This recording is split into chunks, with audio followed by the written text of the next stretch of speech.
you look at all of these countries, there is a style, an architectural style, a building style, design style that is consistent. When you go to various cities or villages or towns or cities like London, you can't go and build what you want to whatever color. For example, when you go to the Caribbean, you see these little Caribbean islands with the specific, these pastel colors, buildings, in particular. Why don't we do that, the same thing in Sudan? Because some of the things, the structures, and quite frankly, and I think we've got to touch on that, and you mentioned it already, there is an emotional reflection or emotional reaction you go through when you see things that are hideous to look at. And Yes. an amalgamation of things, structures that don't make any sense, and you're bringing children in these environments, and Yes. a lot of Yes. unsettled feelings within young people, old people, so I'll pass on to you, Omeima, to make a comment on that. Okay, this is a fantastic thing. There's a science that's come up called neuroaesthetics, and how, of course, beauty is in the eye of the beholder, isn't it? But how your brain reacts to you seeing things that are beautiful for you, and how it reacts to seeing things that are ugly. So apparently, when you see something that's ugly to you, you want to run away from it, and it's got a name. I don't know the scientific name for it, but the aspect of beauty in countries that are advanced is that they have a very strict regulatory system on what you can build and how you can paint or how you can change the window. In Sudan, I don't want to go into this area because it goes into the authorities, and then the authorities will take you to who writes them and who creates them and who does this. I don't think it exists, or even if it does, it is not implemented. And this is why I really think it is really important for the client to be aware and mindful that when they hire an architect, they have done their homework to see how their building will function. Talk to an architect who understands, who is mindful of this.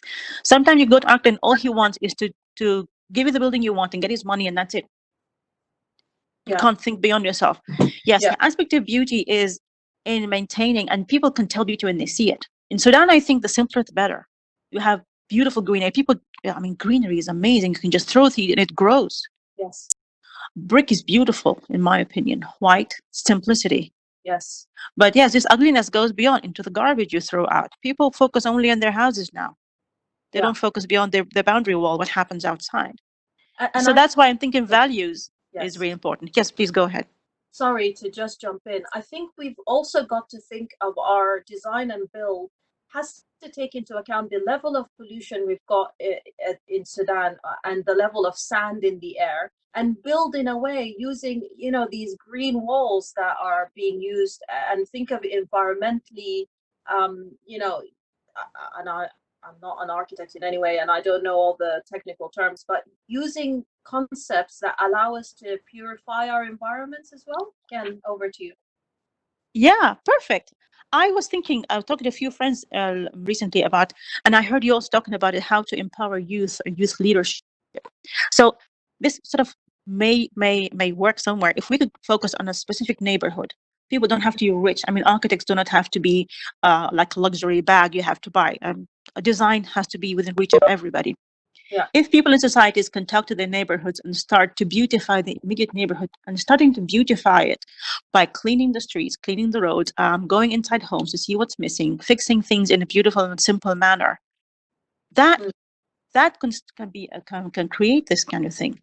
But it is a long process, and in my opinion, it should not be a hard process. It should be simplified as much as possible, because if you say go and employ an architect or a consultant, they'll charge you per hour sometimes. And that's a lot. But we can actually start, if we could get a pro bono set of architects to start walking the streets of Sudan and talking to neighborhoods and starting this little by little, then you start to implement. So basically, design is important. Appreciation of beauty is important. Respecting yourself and your neighbors is important.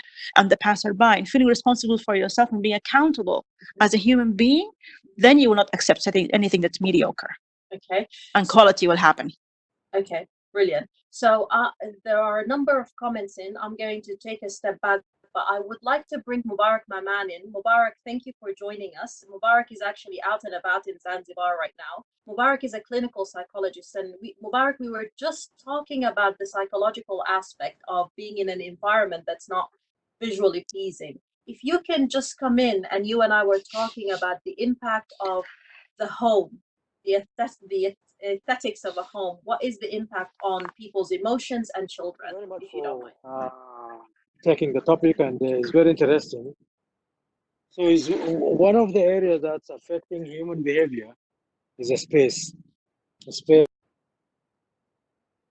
lighting, and now it became a science in applied psychology that is called human engineering. And human engineering is where you want a person to be comfortable to produce whatsoever. And if he's a worker in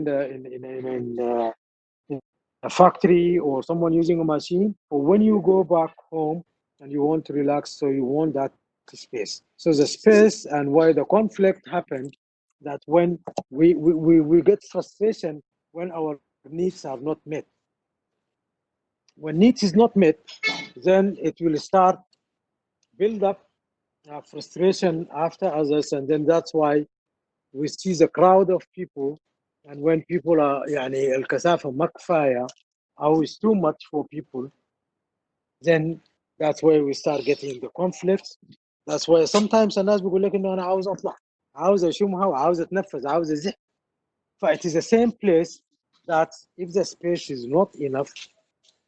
والمشكلة اللي احنا عندنا دائما إنه المساحة أو يعني ما بتم توظيفها حسب الهيومن نيدز، واللي هو this is a science. That's why يعني باشمهندس ازاي وانه كيف ممكن يتم توظيف المساحة according to the human needs. And the human needs, when it's not met, then that's where the issues come.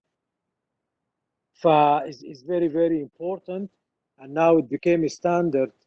الناس بدأت تقيسها، يعني بقيس في انه انت how much do you need for your room, how space you want for your relaxation, how much space needed for guests, how for everything start to be measured.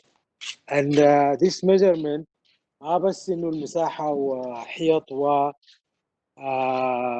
building, is also the interior space within any person.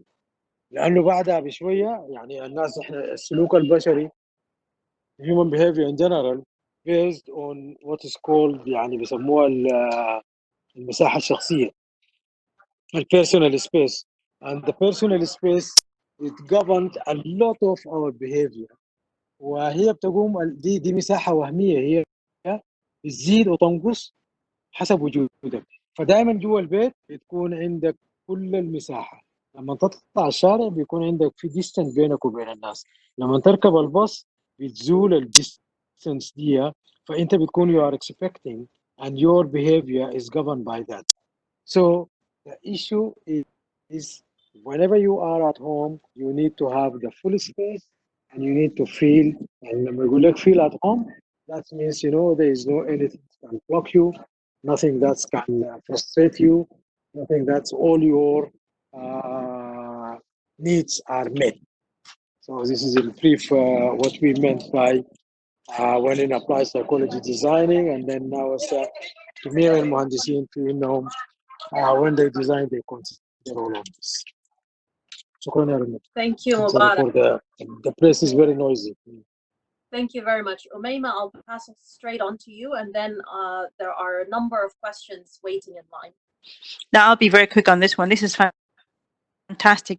I'm loving this interjection by Mubarak. Yes, human needs important, space importance, but what I would like to stress on is still people would look at architects as people who create spaces that are like walls and doors. But what I'm trying to go is beyond that, to create spaces that meets their individual needs. And these needs, perhaps Mubarak can tell us sometime if there's some basic needs like 1, 2, 3, but I know every individual has their own needs. And it's not just the interior, it's the interior and how it links to the exterior and to the society. So it's the values you live by. But this is fantastic. I really appreciate this. Maybe another day would be on about psychology in the home and your environment. But thank you for that. Also, there are some social norms. Normally, we add to design, and that need to be considered. like إنه تحط قسم للرجال والنسوان والمدخل وغيره according to the culture, and so that social norms are always need to be considered. Okay. Thank you. Thank you very much. Omeima, back to you. Sorry. That is totally true. Social culture, that's very, very important. But still, again, it is individual. And what we happen to have a lot in Sudan of is that people tend to assume that everybody wants to live in exactly the same way. ديوان الرجال وديوان النسوان and الصالون بس للضيوف. Things have changed. But again, values remain and they need to be respected, in my opinion. Yes, that's part of the environment and the values again. But thank you for that. Amazing. Thank you. Okay.